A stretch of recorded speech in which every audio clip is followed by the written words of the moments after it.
Donc je m'appelle Fleury, je suis auto-rénovateur depuis à peu près 14 mois, un peu plus d'un an. Donc c'est quelque chose qui me tenait à cœur depuis très longtemps, c'est un projet que j'ai depuis bien avant le bac, bien avant la majorité. Pour moi c'était vraiment un objectif à atteindre, et je cherchais plus la rénovation en elle-même que la finalité, à savoir un bien avec tout son confort. C'est quelque chose qui m'est tombé dessus quand j'étais adolescent. Avec mon père, on a fait beaucoup de rénovations, que ça soit du gros œuvre, que ça soit du placo-plâtre.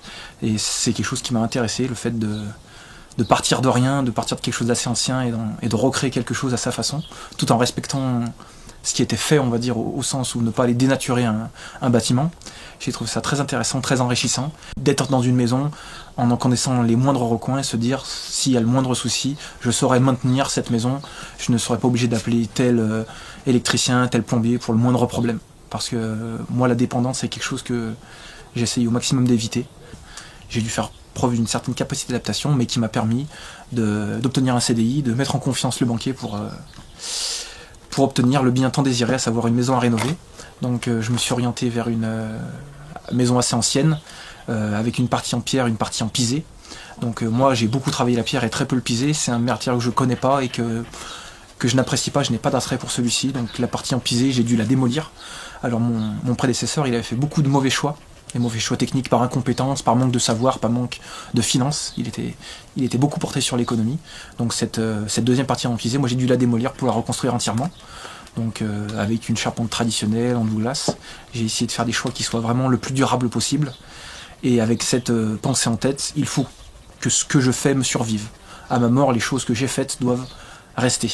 Que ce soit pour mes enfants, que ce soit pour quelqu'un d'autre, mais je ne veux pas voir ce que j'ai fait, mon œuvre, être détruite de mon vivant. La rénovation, pour moi, elle s'adresse à beaucoup de personnes.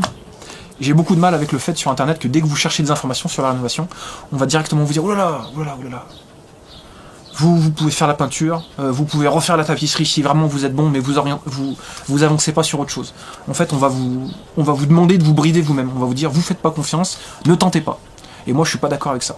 Je suis pas en train de dire que n'importe qui peut ouvrir un mi-porteur, je suis pas en train de dire que n'importe qui doit monter sur un toit. C'est pas du tout mon propos. En revanche, l'idée de vous dire vous n'êtes pas capable, ne le faites pas, ça je suis contre. Moi, je pense qu'on peut toujours arriver à ses fins. Il faut se renseigner, il faut essayer de se former, il faut se documenter, il faut pas hésiter à aller voir des personnes qui le font, je leur dis voilà, moi je viens t'aider, bénévolement, et j'apprends, c'est ce que j'ai fait. Mais à aucun moment, sur aucun corps de métier, je me suis dit ah bah non, ça j'en suis pas capable. Il y a des choses que vous pouvez faire sous-traiter, parce que l'État a mis en place des aides et que vous voulez en bénéficier, parce que vous avez tout simplement pas le temps. Il y a des étapes qui sont absolument ingrates, qui sont inintéressantes. Si vous prenez l'exemple de la peinture, il faut soigner votre travail, il faut protéger les alentours, et c'est un travail qui n'est pas vraiment gratifiant. Et donc ça, moi je peux tout à fait comprendre qu'on puisse le sous-traiter. Mais par contre, qu'il y ait un travail qui vous intéresse, et qu'on vous dise, enfin que vous vous dites ah non, sur internet on a dit j'en suis pas capable, c'est dangereux, il faut faire affaire à un professionnel, ça je suis pas d'accord. Parce qu'il y a des professionnels qui sont super, ça j'en dis qu'on ne vient pas. Par contre, il y a aussi des professionnels qui malheureusement ils connaissent assez peu en fait. Des professionnels qui sont assez vénaux, qui sont là pour la caillasse. Alors ces personnes-là, elles ont un domaine de compétences qui est assez réduit, ils sont bons en plâtrerie par exemple, mais ils vont essayer d'élargir leur panel de prestations, donc on vous propose des choses qu'ils ne maîtrisent pas, et ça va être vite une catastrophe. C'est beaucoup moins lourd d'être déçu de la prestation de quelqu'un qu'on a payé que d'être déçu de sa prestation.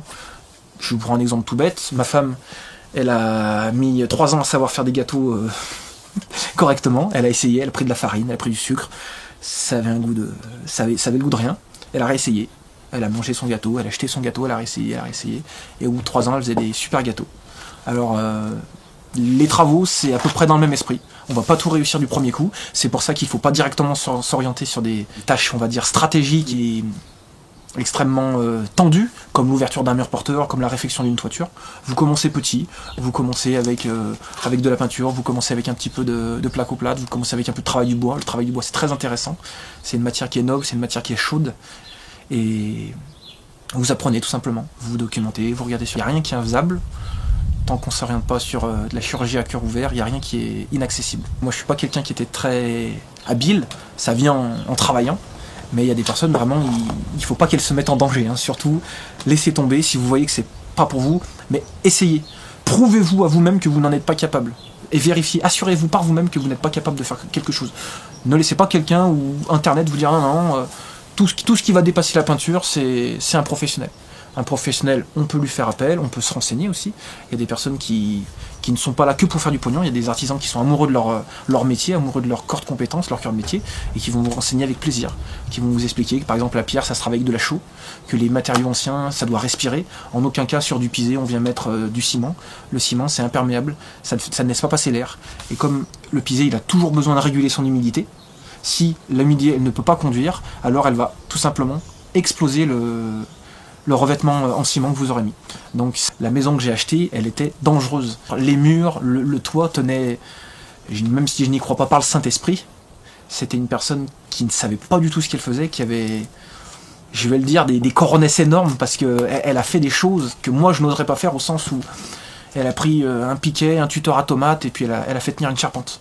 Donc ça a tenu, ça lui est pas tombé sur la tête, ça ne m'est pas tombé sur la tête, mais il faut quand même faire les choses dans les règles de l'art. Donc une rénovation lourde, il y a plusieurs conditions, il y a plusieurs questions à vous poser avant de savoir si c'est quelque chose qui va vous intéresser. Première chose, ne vous orientez pas vers la rénovation si pour vous c'est un moyen d'économiser de l'argent, parce que c'est faux.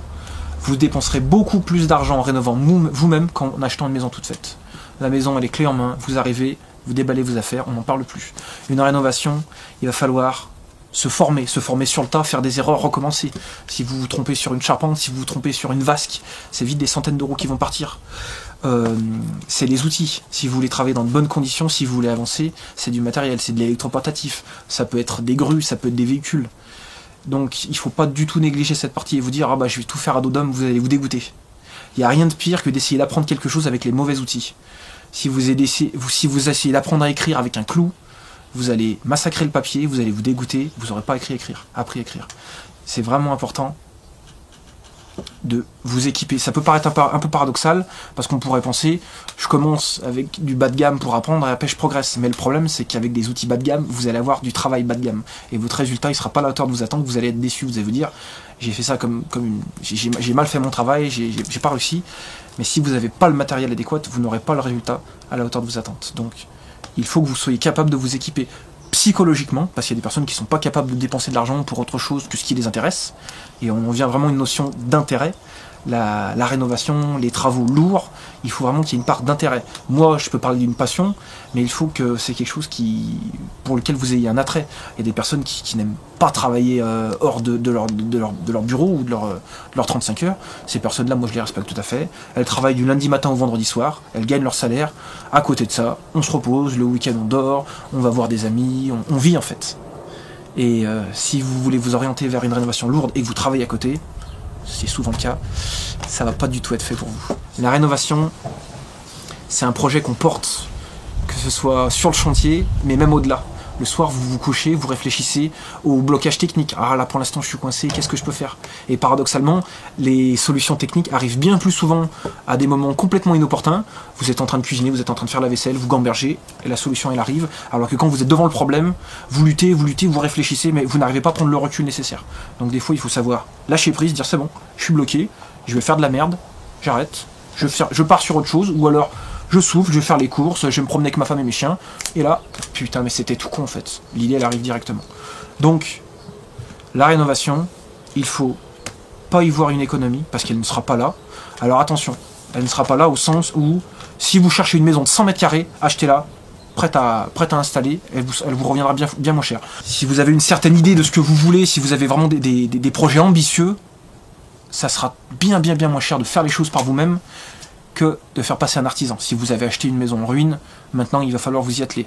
Et vous vous en apercevrez par le temps, mais plus on fait de choses par soi-même, et plus incapable on sera de faire passer un artisan. Parce que vous avez fait du boulot, vous avez passé une semaine, 10 jours, et là il y a un truc qui va prendre 2 jours, vous dites j'ai pas le temps, je vais faire passer un artisan.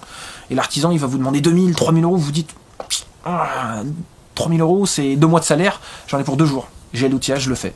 Plus vous allez faire de choses, plus vous allez apprendre, moins vous voudrez faire appel à des artisans. Ça, c'est quelque chose qui se vérifie parce que quand on sait faire, on a beaucoup plus de satisfaction d'accomplir quelque chose que de signer un chèque. Ça, c'est clair et net, vous signez un chèque, la chose est faite, basta. Vous faites quelque chose et tous les soirs, vous rentrez, vous dites, ces maisons, elles viennent de ses mains. C'est ses mains qui ont construit un toit pour ma femme, pour mes enfants. Et c'est très gratifiant, c'est très grisant comme sensation. D'évoluer dans un bâtiment que vous avez construit de vos mains, être assis sur un sol, avoir un toit au-dessus de ta tête qu'on a fait soi-même, c'est extrêmement gratifiant. Alors, il y a aussi des personnes qui peuvent s'aventurer dans ce genre de choses, c'est les personnes qui sont du métier. Vous avez des maçons, vous avez des charpentiers qui vont s'orienter vers ce genre de rénovation. Par contre, eux, ils ont un autre problème, c'est qu'ils font 35 heures de maçonnerie, ils rentrent à la maison, ils renquillent sur de la maçonnerie. Donc il peut y avoir une notion de lassitude en fait, de faire toujours la même chose, de rempiler en fait, d'avoir l'impression de faire des heures supplémentaires pour soi. Moi c'est pas mon cas, je fais un travail d'encadrement dans une entreprise industrielle, donc c'est des choses qui sont très cérébrales, très virtuelles. Je travaille sur des logiciels, je réalise des documents, des procédures, c'est quelque chose de très abstrait, et donc le fait de rentrer chez moi, de couper du bois, de monter des murs, de faire des choses de mes mains, c'est vraiment très gratifiant de voir les choses qui progressent en fait. De pas se dire, si mon ordinateur perd ses données, tout le travail que j'ai accompli ces 6 derniers mois, il n'y a plus rien. La maçonnerie, la charpente, même si l'ordinateur perd ses données, normalement il n'y a pas de souci, ça reste. Donc il y a plusieurs niveaux de soutien. La personne déjà, elle vous fait confiance. Ok, toutes mes économies partent dans une ruine, je sais que tu vas y arriver, ça c'est la première étape. En plus, ensuite on paye à 2. Ensuite, cette personne elle va essayer de vous soulager. C'est-à-dire que vous allez faire 8 heures à l'usine, vous allez rentrer, vous allez tabasser 2-3 heures de chantier, vous allez rentrer le soir, c'est 21 heures, vous posez, cette personne, elle va comprendre que vous n'êtes pas apte à faire le ménage, à préparer la cuisine, ce genre de choses. Et puis la dernière étape, comme on en parlait, c'est les 2 personnes qui avancent main dans la main. Par contre, je suis pas en train de parler en termes de volume de travail, parce que c'est évident que moi qui fais 90 kg et qui fais 1m85, je vais pas aller demander à ma femme qui en fait la moitié de monter des murs en parpince, c'est complètement inintelligent et vous allez la dégoûter. Il faut, dans un couple où vous essayez d'avancer ensemble, essayer de trouver une certaine complémentarité. Sans dire que l'homme c'est les muscles, l'homme il met des coups de masse et la femme réfléchit, mais il y a des tâches qui vont demander plus de minutie, qui vont demander beaucoup plus de patience. Si vous être une personne que le quotidien a tendance à fatiguer, que vous arrivez le vendredi soir après votre semaine de boulot, que je souffle, j'en ai fait assez, ça va être compliqué parce que vraiment c'est très énergivore, c'est chronophage et c'est très énergivore les travaux. Et parfois au cours d'une journée, vous avez fait 4 heures, 5 heures de maçonnerie, vous faites un break, alors je vous dis pas d'aller vous mettre devant Netflix, mais vous allez jardiner, vous allez tondre, vous allez couper un peu de bois, ça reste une avancée pour vous, par contre ça vous permet de prendre un petit bol d'air et de vous dire je souffle, je fais autre chose. J'utilise d'autres muscles, je suis pas devant le même mur qui n'avance pas. Et la finalité, c'est ce qui vous redonne de l'énergie. Vous allez partir sur la réfection d'un toit, vous allez commencer, vous allez y travailler des dizaines, des centaines d'heures, et arriver la dernière tuile, et arriver le dernier clou, c'est fini. Et c'est là qu'arrive le bilan, c'est là qu'arrive la satisfaction, et c'est là que vous rendez une part de fatigue en fait. Il y a une part de fatigue que vous portiez, et elle est évacuée, elle est libérée, parce que le travail a été fini. Le travail est fini, vous êtes satisfait, on garde que le bon souvenir, on garde que l'expérience et on continue.